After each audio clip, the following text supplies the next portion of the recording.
Greetings and salutations, my friends. Welcome to another video. Today we are looking at the last 4 FMTV videos, and I'm not going to dissect the entire video. Basically, I've watched each video a couple of times, and I've paused it on one particular frame just so we can discuss about one element of each video. So we're going to look at the last 4 they came out with, which I think is the final 4.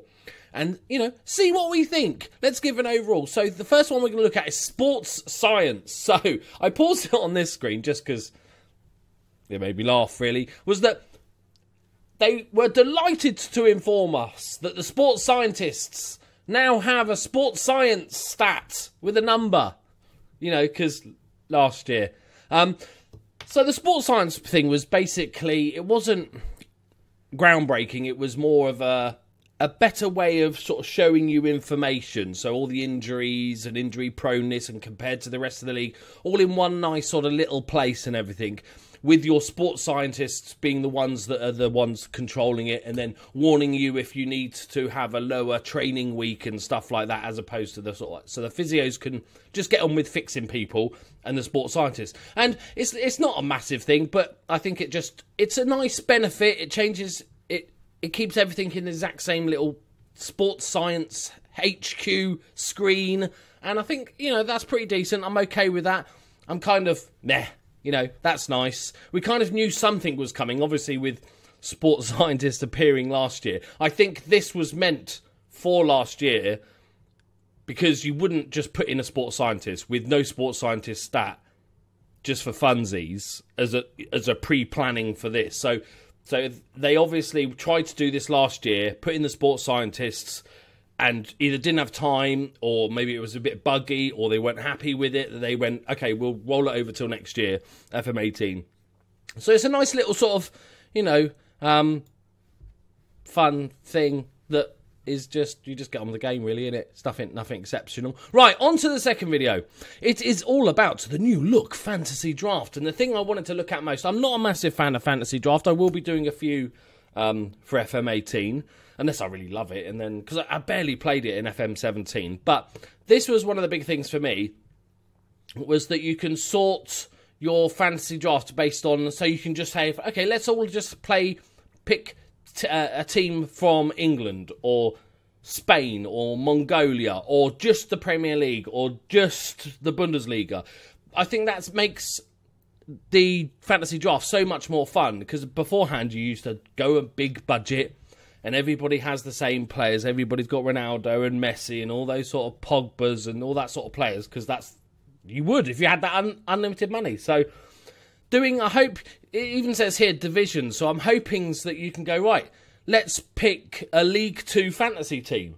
You know, that sort of thing. So I think that does give it a lot more sort of longevity. They've also cleaned up a lot of the other screens, and it looks a bit easier to use. So thumbs up from somebody that's not a massive fantasy draft fan. Double thumbs up. Right, okay, let's look. Matchday Experience. This one's an interesting one for me, this video. I've paused it here. You'll probably see why I've paused it. Goalkeepers. Hello, goalkeeper. So the big thing they said about goalkeepers in particular was that they're doing lots more motion capture. And for the goalkeepers, which is great, because there's always been an argument as to whether goalkeepers are just really shit in Football Manager, or that because they lack the animation, the amount of animations they need when you're watching the game and it shows a stupid he dives this way but the ball's there and it's like, oh, and does something stupid. It's because there's not an animation for it. So that's always been the argument. So I'm hoping the fact that they've done a lot more mocap and stuff and actually got a lot more animations means the goalkeepers are going to be fixed. Or just better. Just better. I'm happy with better. Also, so on the Matchday Experience, I'm still confused about this, to be honest. I just want to take you through a couple of more bits as well, because I like it. Love this screen. Absolutely love this screen. Fantastic. And then we've got the press conferences and all that sort of stuff. I like all this stuff. I'm assuming you can still have bits on the sides, like I always have the shots and all the stats, match stats on the sides. So I'm assuming you can still do all that stuff, because that would be really bad if not. Top of the screen. Oh, hello.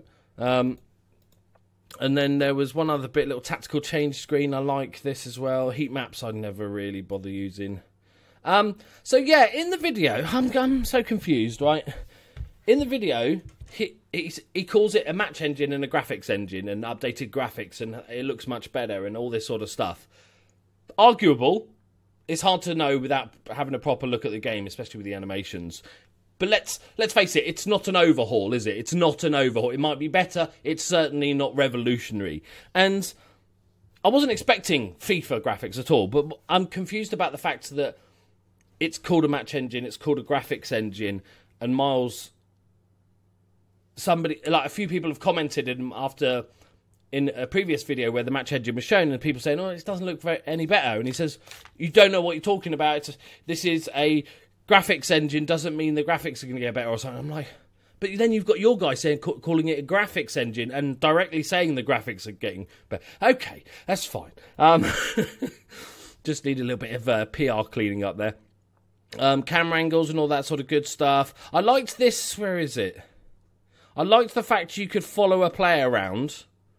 I can't see his little box pop up yet. Giving him individual stats, although I would like to see much more in-depth if you're just looking at one guy. I think it had, like, shots, goals scored, assists, rating, if he's happy or not, and in his fitness. But, like, pass completion, shot on targets, all sorts of stuff. Tackles, headers, all that good stuff. If you're going to show me, if you're going to let me look at one player on the pitch, which I actually really enjoy doing, especially if it's a new signing, I want to see loads more detail than just how many shots he's had. Can I find it? Is that him? No. It was in here somewhere, I promise. You saw it. If you've watched it, you've seen it. Go watch the video, you'll see it. No, he's hiding it from me now. But yeah, overall, lots of different new screens to go through and stuff like that I thought were really interesting. I think it's a lot better done. I think you can do shouts here from the touchline just towards one player, which is quite cool. They've moved a lot of the screen up to the top. So yeah, I think very happy with the Matchday Experience. With the graphic stuff, I need to see it. One interesting thing that's been on my mind for a while is this whole Creative Assembly partnership. So Creative Assembly are the people that make Total War. And if I think about it, being a massive fan of Total War and making videos on them, if you zoom in to a big fight of Total War, obviously because they have battles where it's like hundreds of people versus hundreds of people, the graphics can't be like amazing. Like overall, it looks amazing, but when you zoom right down to the detail, you do see that it's, you know, not quite as good because there's so much going on. And it feels like almost that level of graphics is what this is. Football Manager is. If these guys wearing armour and swords and shield, they'd look just like Total War guys. It's almost like FM have never done their own actual engine. They've helped, and Creative Assembly have helped build their match engine. But that's just like conjecture. I have no idea if any of that's true, but that's what it felt like to me. But overall, loving the Matchday Experience. I'm hoping goalkeepers are fixed. Please, for the love of God, fix goalkeepers. Right, on to the final one, which is football intelligence. And there was lots of stuff on here about new contract clauses and all that. Nobody cares. Nobody wants more. Nobody sat there going, I just don't feel like I've got enough things I can add into a contract clause. No, nobody's ever said that. But they're trying to keep it realistic, so the stuff they've added in is fine, and all that sort of good stuff. But the bit that got me, like, they talked about the AI, and that's the thing that interests me most in this video, because I like the way Football Manager works at the moment. Sometimes it can be hard to buy a player, or too hard to buy a player, what you might consider, or something like that. But we've all had those moments when you're trying to sell a really good player. Maybe you've fallen out with him. Maybe you just not got enough room in your squad. Maybe you need to make some money. You're trying to sell a really good player that's on really good form, that scored 30 goals last season, and nobody wants him. And no, let's say he's worth £40 million. No fucker in the world apparently wants him. So you're like, this makes no sense. Like, why would nobody want this guy? So, like, and you get to the stage where with some players, they can be worth 40 million, be brilliant, be on form, and all that good stuff, and you're offering him out for 20 million, and nobody will accept. I've offered players out on loan, like really good players, like say, like a good loan player. So in my first season as Liverpool, I always usually loan out Divock Origi. And he's a really good player. For 99% of leagues, teams around the world, he'd do really well for him. And I loaned him out and I said, look, I want 100 grand a month and you need to pay his wages. And nobody was interested. I was like, okay. And then you get to the stage where you offer lower, to the point where, just as a joke, I'm offering Divock Origi out to everyone and saying, you don't need to pay me monthly fee. You don't even need to pay me wages. He's free for you to use. And everybody's like, no.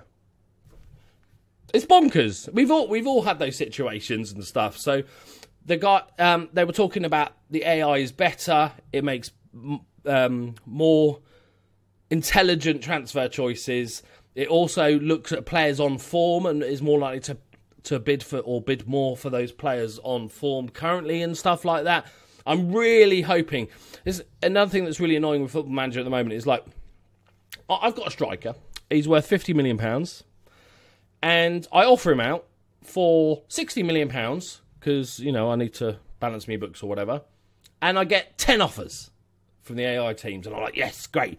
You go into the offers and for whatever weird reason, they must have had a conference call before giving you an offer because they all decided to get together and decided to offer you £24 million each. Everybody, I'm going to give you £20 million, all 5 teams, £20 million plus £4 million after 50 games or something. And he's like, how are you all offering the same thing? Put some variation into it. That sort of stuff, I think, really, because that sort of breaks the immersion when you, like the AI. So I'm really, that's my biggest sort of hope, other than goalkeepers, is that just improve the AI, make better decisions when it comes to transfers, buying and selling. And they talked quite a bit about that in that video. So I'm fingers crossed, hopeful. So I think that was the final one that they're going to do. Overall, my thoughts are well done, Sports Interactive. I think, forgetting the actual game for a second, this is the best that you've marketed a game